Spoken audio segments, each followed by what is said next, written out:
Matelda, me voy a parar. Quiero que ¿querés que decir algo? Porque yo estoy en sintonía con Carlos y con todos, pero decime algo mientras me voy a sentar. Carlito, cerrame este momento. Que no le vamos a regalar. No pasarán. No pasarán. No pasarán. Mirá que vos viviste, Carlitos, ¿eh? Vos viviste muchas y marcar gente está mal. Yo les quiero decir algo a ustedes que están ahí del otro lado. Nosotros venceremos. Nosotros venceremos. Los médicos por la verdad también. La gente que hoy diga la verdad va a ganar. Y vamos a ganar todos. Hola, Matelda. Llegaste en un día, en tu debut en la tele, tremendo. Ay, qué día. Sí, pero es un día de corazón, de emociones. ¿Por qué una médica como vos no va a la tele más seguido? No sé, parecería que hablar de por qué la gente se enferma y verlo como una manera como global de la persona, entender que no hay un solo factor, porque si entendemos que hay muchas cosas que llevan a lo que estamos haciendo, lo que nos está pasando ahora, claro, tendremos que ocuparnos de todas esas otras cosas. Y pareciera que no hay energía para ocuparse de la salud en general de las personas, sino decirles que hay una partícula en el aire que te la podés agarrar porque sí.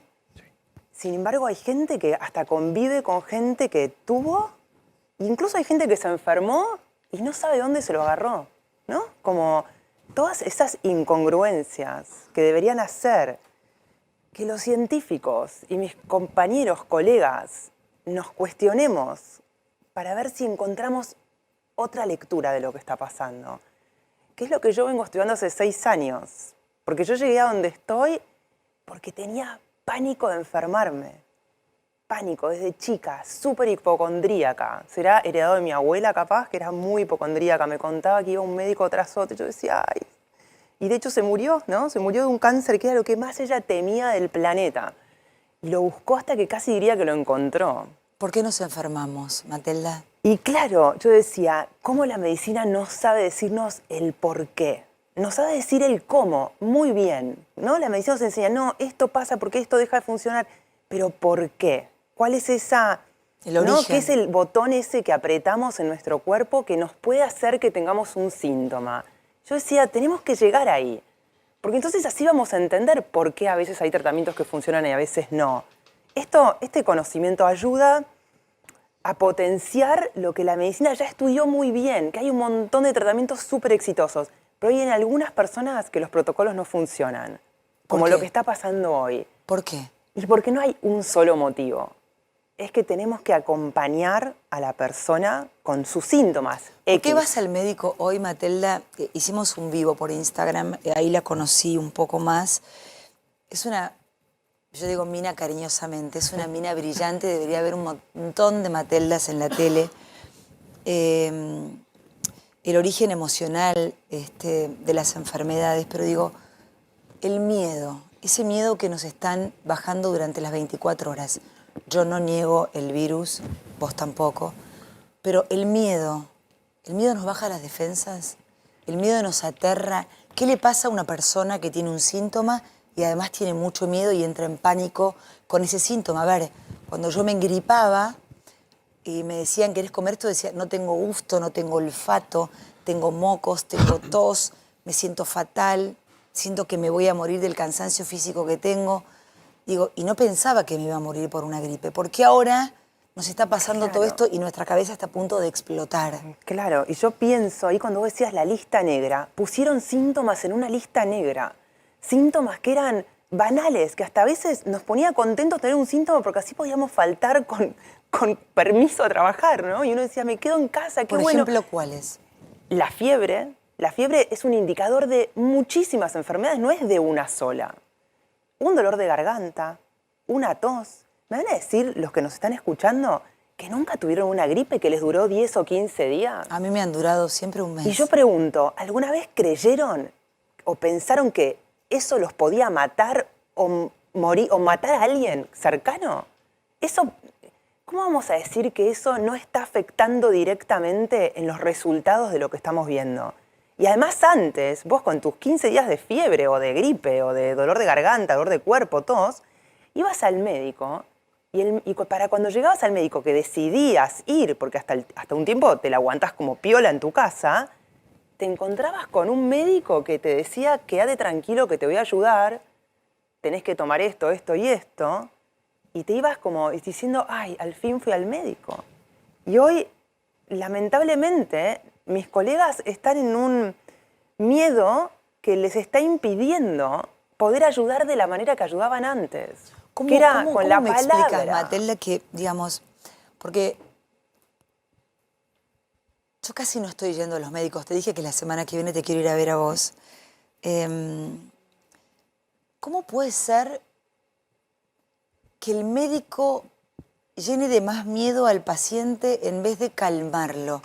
Digo, porque además mi síntoma no puede ser igual al de Campolongo. Lo que me das a mí tal vez se lo podés dar a Campolongo, pero tal vez es otra cosa. Entonces, digo, es como un sastre que te hace una ropa a medida. Entonces, esta camisa negra que me puede quedar bien o mal, no lo sé, no le va a quedar bien o mal a otra conductora del canal. O sea, es distinto. ¿Por qué somos todos iguales y a todos nos dan lo mismo y además nos dicen, ojo, tené cuidado, te podés morir? Además, no solo te podés morir, sino que podés matar, porque ahora los chicos crecen pensando que pueden matar a toda la familia. Eso es... ¿Eso está planeado? A ver, nuestro cuerpo... ¿O eso es ignorancia? Yo creo que es miedo. Y es un poco de ignorancia, si querés, porque... Habla con el corazón. Todos mis colegas en la facultad nos hicieron la medicina de una forma. Y nos enseñaron que cuando no hay más nada que hacer, según la medicina como hegemónica oficial, la persona ya no tiene más nada que hacer. Y lo correcto sería decir, yo no tengo nada que hacer, este modelo no tiene nada que ofrecerte. Pero hay medicinas como personas en el planeta.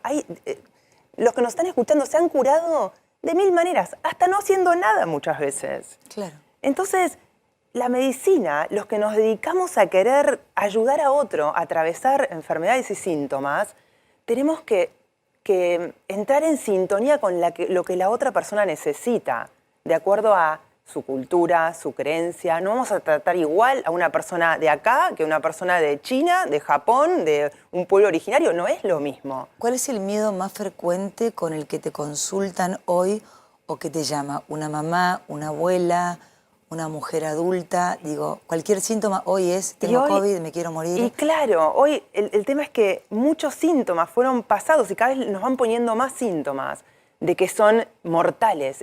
Me hace acordar mucho cuando 1000 veces en mi carrera o mi consultorio, sí, soy ginecóloga, la gente venía con pánico porque le había dado mal una mamografía, pero pánico, se les caía el mundo porque habían tenido un diagnóstico de cáncer de mama. Que hoy hay un montón de mujeres dando vuelta por la vida que salieron adelante. Y las que no salieron adelante, yo me pregunto, ¿qué mata más? ¿La célula o el miedo, el pánico, la parálisis, la desesperación y la sensación de que tu vida se acaba? O sea, ¿cómo?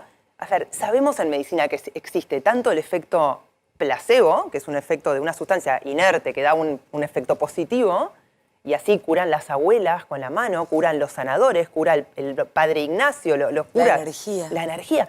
Y también hay un efecto nocebo, que es el que cuando leíamos el prospecto de los remedios y te empezaba a pasar todo lo que estaba en el prospecto. Entonces, la palabra, la comunicación del médico es la que se tienen que dar cuenta, que es la que puede hacer una diferencia entre que alguien se cure o que alguien empiece a andar muy mal. Y hoy en día no solo eso, sino que te encontrás con un médico que no te toca, no te puede mirar la cara porque está tapado, no le ves los gestos. Te dicen que te tenés que quedar solo. Dejar a una persona sola les hace retener líquido. Dejar a una persona sola... ¿Por qué? Porque ¿cómo es la soledad y la retención del líquido? Porque la percepción de sentirnos lejos de nuestros referentes, solos, luchando por nuestra existencia, como si fuéramos un pececito afuera del agua, hace que nuestros riñones, que fue lo que ese pececito necesitó para vivir afuera del agua, para retener los líquidos del cuerpo, en automático cada vez que percibimos esa soledad, retenemos líquido y que no me lo nieguen mis colegas en terapia intensiva. Uno de los problemas más grandes de la gente en terapia es que deja de hacer pis. Es lo que llaman insuficiencia renal aguda. Y yo les digo, ese es uno de los programas, hablamos, porque hablamos no de enfermedades, sino de programas que nuestro cuerpo activa para hacer frente a lo que estamos percibiendo. Y ese programa de retener líquido es el último recurso de tu animalito interno, yo lo llamo, para poder sobrevivir. Y el médico te dice, no, te falla el riñón. Entonces, sé de una amiga mía, colega de terapia intensiva, que ella lo que hacía era entrar a la familia a más tiempo en el horario de visita y lograba que la gente haga pis. Y mejoraba. Entonces, a ver, la medicina se separó ¿Por qué? mecánicamente. Porque en el periodismo se separó por guita, ¿en la medicina también? Y yo creo que en algún punto tenemos que aceptar que la industria farmacéutica es la que nos enseña. Pero hay toda otra parte. ¿Qué médico que tiene unos años no se dio cuenta que los pacientes se enferman después de que le pasan cosas importantes en su vida? Por ejemplo, Pérdidas hablame de relacionales. las 5 leyes. Bueno, este modelo de las 5 leyes, que es un médico alemán que lo descubre en los años 80, 90, lo estudia muy profundo, él descubre que hay una relación entre el órgano que es afectado, la situación vivida por la persona y un área del cerebro que se activa. Es esa triada de la computadora, que es tu cerebro, que tiene una imagen que de verdad se ve en las tomografías computadas y hoy en otros estudios también. Lo que la persona percibe, la historia, lo que percibió, ese shock que llama un shock biológico, un evento que hace que tu cuerpo tenga que poner en funcionamiento un programa, un tejido para que se haga cargo de eso, y el diagnóstico que la persona tiene. Entonces, cada tejido del cuerpo está ahí por algo. No tenés las glándulas salivales de adorno, las tenés para tragar lo que vas a comer. Si vos estás con años queriendo atrapar y tragar y hacerte de algo, podrías eventualmente tener un crecimiento de tu glándula salival. Que este modelo de entender sería la percepción de tu biología en automático y el diagnóstico que te dan, haría que cualquier tratamiento, porque yo no niego que la medicina tiene un montón de tratamientos súper útiles, es que en los casos que no funciona, uno tiene más herramientas para poder ayudar a la persona para salir adelante, incluso en lo crónico. Yo le pregunto a mis colegas, ¿qué si la enfermedad crónica no es una persona que está pisando la misma tecla por años en una situación que no le conviene? Yo siempre le digo a mis pacientes, lo que estás haciendo, que si fueras un animal salvaje no harías, lo tenés que dejar de hacer, encontrarle una salida. Y entonces, además, apenas te dan un diagnóstico, en vez de sacar información de ese diagnóstico para ver qué te pasó, qué podés cambiar, entras en pánico. Y el pánico te hace sentir el pánico que nunca es bueno. Y Por no, ejemplo, el la miedo gente que es útil cortito para reaccionar, Pero ¿cómo? para protegerte. Explícamelo, Matilda, fácil, explícanos para las personas que están mirando, que están llenas de miedo, porque además, como te decía, si los médicos te llenan de miedo, ¿qué te queda?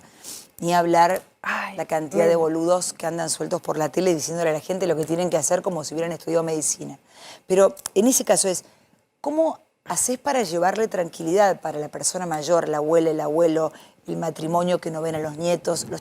¿Cómo hacemos todos para empezar a bajar 40 cambios? Porque estamos pasados de emociones, es un año y pico lleno de angustia, de gente que se fue y que nos despedimos.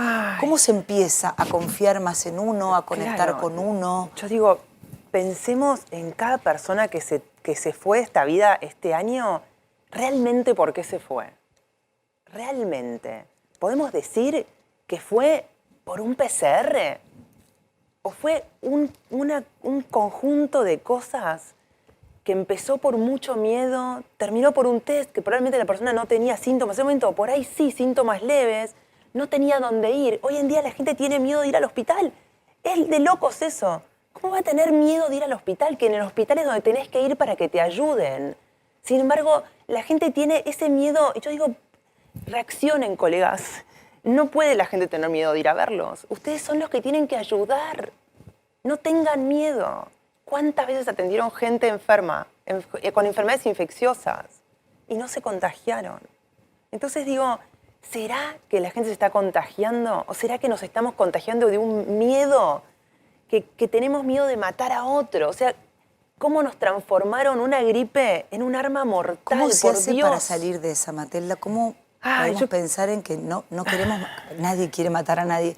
¿Cómo funciona la cabeza de una persona que siente que si se enferma Yo- puede matar a alguien? A ver, ¿Cómo se puede vivir así? Yo digo, es muy difícil. De hecho, lo estamos viendo. Lo estamos viendo que es muy difícil vivir así, es muy difícil vivir aislados, es muy difícil vivir sin afectos, pensando que podés matar a alguien, sin hacer actividad física, encerrados, los chicos sin escuelas.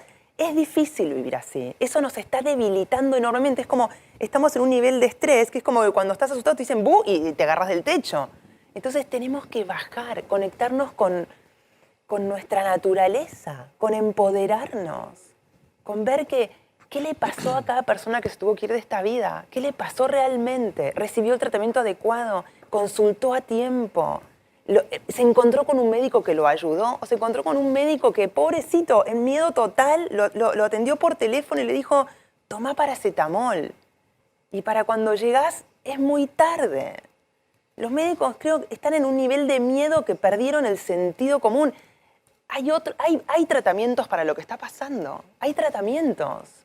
Lo dijo Peter McCullough el otro día en la entrevista que le hizo Sucri. Decímelo, contalo. Sucri, de apellido no me acuerdo su nombre, la periodista de la prensa, le hizo una entrevista a Peter McCullough. Impresionante, salió el domingo en la prensa. Vean lo que dice ese médico. Hizo un trabajo científico con tratamientos que ayudan. En Texas dejó de morir gente por este problema. Lean ese artículo, denle un tiempo. Y estamos centrándonos solamente en una vacuna. Digo, hay otras cosas para hacer. Hay que alimentarse bien, hay que tomar sol, hay que hacer actividad física, hay que tener una manada. ¿Sabes por qué perdemos el olfato? ¿Sabes por qué perdemos el olfato? Porque el olfato es el que te permite detectar quiénes son los tuyos. Cuando vemos un video donde un perro está cuidando un pato, es porque ese pato perdió su pata, su mamá pata, perdió el olfato y pudo acoplarse a la manada ajena. Entonces imagínate que hace un año estamos yendo por la calle pensando que cualquiera que se nos acerca es una amenaza. Y necesitamos una manada, necesitamos sentirnos acompañados porque es nuestra naturaleza. Es así, somos mamíferos de manada. Entonces perdemos el olfato, distinto al olfato que perdíamos cuando teníamos la nariz inflamada. Ahora la gente lo pierde así. Y es porque el estrés crónico de sentir que no tenés un grupo que te proteja, es más, sentís que tu grupo te puede matar, te hace perder el olfato porque tu biología es tan inteligente que quiere que te encuentres una manada nueva para sobrevivir. Y en cambio te falta el olfato y te dicen, tenés lo que ya sabes que tenés. Y entonces activás un miedo. Estuve con mi mamá, la pude haber enfermado, la mato. Ahí se activan los bronquios. Los bronquios son la amenaza en el territorio. ¿Por qué? Porque el animal cuando siente el territorio amenazado y nuestra familia es nuestro territorio, es como nuestra manada, el bronquio va a respirar mejor. Es todo lógica. Entonces va a respirar mejor en el momento que estás defendiendo a tu manada y en el momento que alivias porque decís, ay, no se enfermó. El bronquio se inflama. Nuestro cuerpo no sabe repararse sin inflamar. No sabe. Te agarraste el dedo con la puerta, se te inflama. Tenés una cistitis y se te inflama la vejiga. La inflamación es parte de la reparación del cuerpo. Pero claro, ahí te sentís mal, podés tener fiebre, dolores. Y lo tenés que acompañar. Matelda, buscar el ¿dónde tratamiento mejor te para vos. encuentra la gente que quiere seguirte? Instagram, donde más activa estoy, @dra.matelda.lisdero. Y quiero, una cosa más, es que este viernes y este sábado voy a dar un seminario gratuito de introducción a las 5 leyes destinado a médicos. A médicos que se atrevan a tener curiosidad por entender que la enfermedad es otra cosa. Para que puedan llevar a sus consultas más herramientas, seguir haciendo lo que saben, que lo saben hacer muy bien, pero sin miedo y pudiéndolo adaptar a la persona que consulta, para tener más éxito. Para eso estudiamos medicina. Viví. Para eso estudiaron Así que se comuniquen por mi Instagram Por el que favor, le yo igual interese. después Tengo te voy a vacantes robar. todavía. Gracias, Matelda, estás divina además. Gracias. Un placer y gracias por elegir a una Matelda en la tele. Tendría que haber más Mateldas, Lisdero, en la televisión para calmar, bajamos todos 40 por cambios. Dios. Gracias, Matelda, un placer. Llegó Julio Bárbaro y tenemos también un montón de cosas